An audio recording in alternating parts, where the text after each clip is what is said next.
this morning we have our long-term friend from YWAM, Kayode Bolaji. Yeah. And we are so privileged to have him this morning with us. And you know, he's actually the author of the book that he wrote, Governance at Creation, and also is a development worker as a youth leader, a social worker, a lecturer, and also many various things such as research analyst, consultant for government, and a missionary that has traveled extensively. But this morning, Kayode, can you tell our viewers this morning how and when did your ministry start? Thank you, Pastor Avril. Well, my ministry started in 1998. 98. Far back in Nigeria, and that was when I sensed the call of God for my life. Yeah. But then I was just working as the youth pastor of my church until 2000, when it was just like in a vision. I was in the middle of the church, and then I felt the Holy Spirit led me out of the church. Yes. And then I saw moving pictures just in front of the church, and pictures of conflict and war all over the world. It was like a movie. So that's like a vision that you saw. It was a vision. Yeah. And then I saw, especially I saw people like top officials in government like siphoning money from like a joint box, you know, where everybody keeps money, like so one person just taking the community money, you know. And I saw different pictures moving like that. But I wasn't so sure until I had an encounter with the founder of YWAM as Youth with a Mission in 2001. In the Redemption Camp in Lagos. And then he started introducing what is now called the sphere of influence. And then I remember the vision that God showed me about, like, we as Christians are not just called to stay within the four walls of the church. Yes. But we are called to go and be ministers of God in areas of conflict. That is in places where there is corruption, where government takes money that doesn't belong to them. In the media, like what you're doing this morning. In education, in family, in science and technology. Right there, I knew what my ministry was going to be for. So that is how it started. So God actually, in a meeting, you say, that God has showed you how the different spheres of influence. Yes, that we're going to talk more about. And yes, Kayode, we, myself and my husband, that also got Touch All Nations ministry. I also want my husband just to breathe out what we're doing, you know, because this is the main logo of Therefore Go and Make Disciples of all nations. I just want my husband just to breathe briefly in how our ministry started, you know, and then we can go further with the next questions concerning, because you also mentioned of a little bit of YWAM, because that is where your ministry started with that, Then we can, that is going to be the next question of YWAM as a mission leader there. Yes. Yes, our Touch All Nations ministry started years ago, whilst we were in a fellowship. And God laid us on our heart to be involved with missions. And because we couldn't go ourselves at that time, we started a support group. And later we established Touch All Nations Ministries, which is a ministry in support of missions. What we do is we find ways and means how to support people that want to go on missions, who are interested in missions, and support them in any way we can, spiritually, in prayer, materially, in whatever need they may have, or connect them with people that can supply their needs. So that basically is the purpose of Touch All Nations, and also with programs like Airwaves Africa Radio and TV Network, where we record people that's busy in the community, and then put it on air or spread it amongst the communities. Thank you very much. Yes, that is how our ministry started. And we met a few years ago. That was also in 2000, before you actually... 2002. That's right, yeah. And we met through, you were part of the Media Village. Yeah, I remember.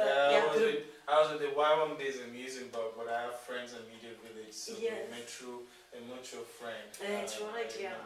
And I mean, this was a good, because we were always networkers. We always like to meet people from, you know, the African country. And you are a long-term brother and also a partner since that time. Yeah. And it's so wonderful to have you as a partner. And I feel very, very good when I see how you have progressed through these years up till this moment. And I believe that you also start something in Nigeria as well, from your hometown. Can you explain that to the nations out there? It's true, thank you. Yeah, it was really a wonderful time to meet you back in 2002. Yes, I went back to Nigeria, I think in 2004 after finishing my education here, and I started something called Peace Building Network. Peace Building Network. Peace Building Network.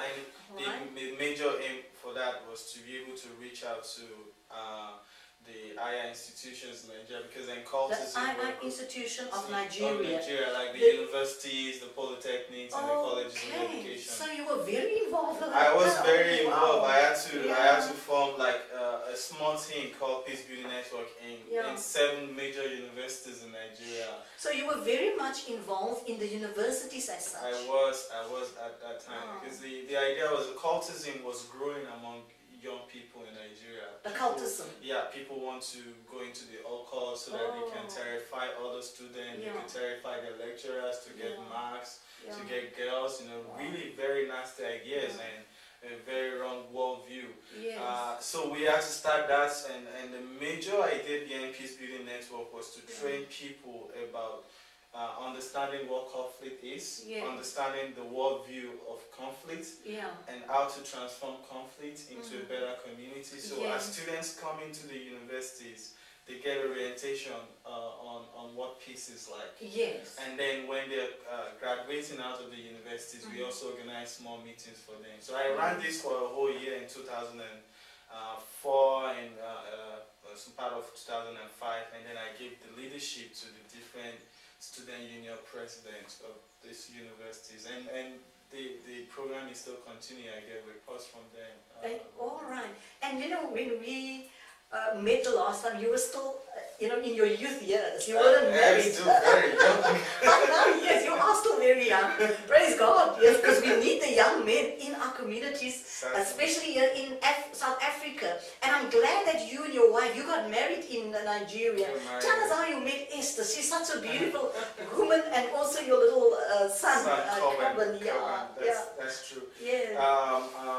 In 2006, I started a youth with a mission base in Abuja. That's Abuja. Abuja is the capital of Nigeria, and that was to be able to coordinate a lot of the work that we've done in Nigeria, and also to serve our mission in Nigeria. Yes. And we used to run a conference called Re-Engage. Re-Engage. And we get volunteers in to come and help us that are professionals and young people who really want to see change in the country. All right. And so my wife now, Esther was one of the volunteers that came on the base. She read law and was just completing her law school in Abuja, and she became part of us. And I just saw this wonderful woman with a heart for God, you know, and really ready to go the extraordinary to be able to fulfill whatever God's demand is for the time. So we went together to several meetings, and then we fell in love, and then we just continued from there. That's so wonderful. But then we didn't get married until 2008. Okay, that's wonderful. And she's such a wonderful lady. Yeah, she is. I love her. And we have a son now. We have a son. His name is Coben. He's just turned 10 months. Yeah, the second name is Daniel. I like that. Coben Daniel, yes. Yeah. All right, so can you tell us what is YWAM all about? The YWAM is Youth with a Mission. That's right. And the offices is here in Muizenberg, close to us. And we're speaking from South Africa. So can you just explain to the viewers out there concerning... You're right. YWAM is a short acronym, Youth with a Mission. Youth with a Mission started by a man called Lauren Cunningham in 1960. I didn't get the name. Lauren Cunningham. Cunningham. Yeah, okay. yeah, and he's an American. Oh, he's American. He's an American, right. from the USA. And the vision for you, the mission, is to know God and to make Him known. Right. That summarizes all the activities of Youth of the Mission. In fact, right now, Youth of the Mission turned 50. And the founders of the missions are here in South Africa, celebrating with us. And Youth of the Mission has been, like the founder has been to every nation in the world, sharing Christ and talking to people about Jesus. What we do, we have three main arms of ministry in Youth of the Mission. One is the evangelism, the second one is training, and the third one is the mercy ministry. The mercy ministry.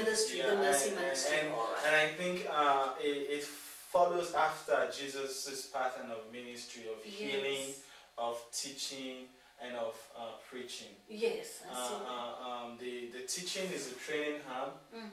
The preaching is the evangelism arm, and the healing is the mercy arm. Right. So where we teach, we're following after the pattern of Jesus, of where you will get people together and actually teach them about God. And then when he will preach will be when he will be in the temple, really talking about God as Father and vision. So that's what we do in the preaching. And the mercy arm started with something called the mercy sheets. I don't know, some of our viewers probably would have heard about mercy sheets, but they know with YWAM again.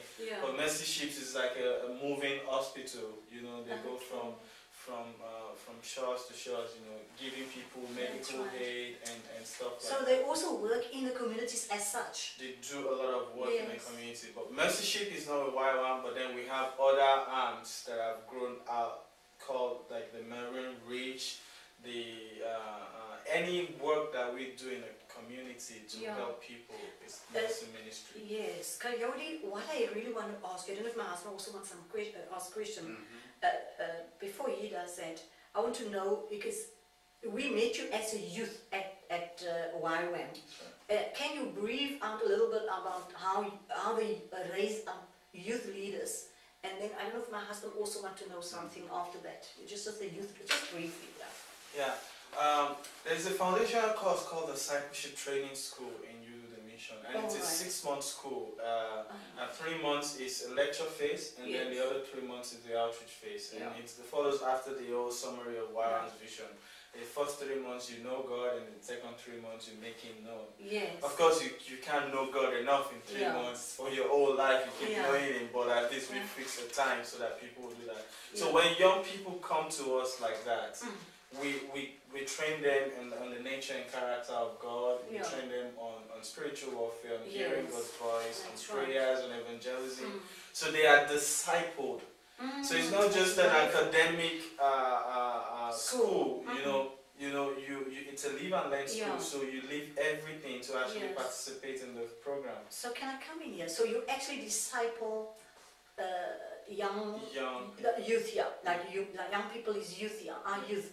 And also in Nigeria, and you don't just have one branch here in. You are international. YWAM is spread all over the world. All over, like in South Africa, we probably have up to 18 different YWAM locations. So you're training leaders, young leaders at YWAM.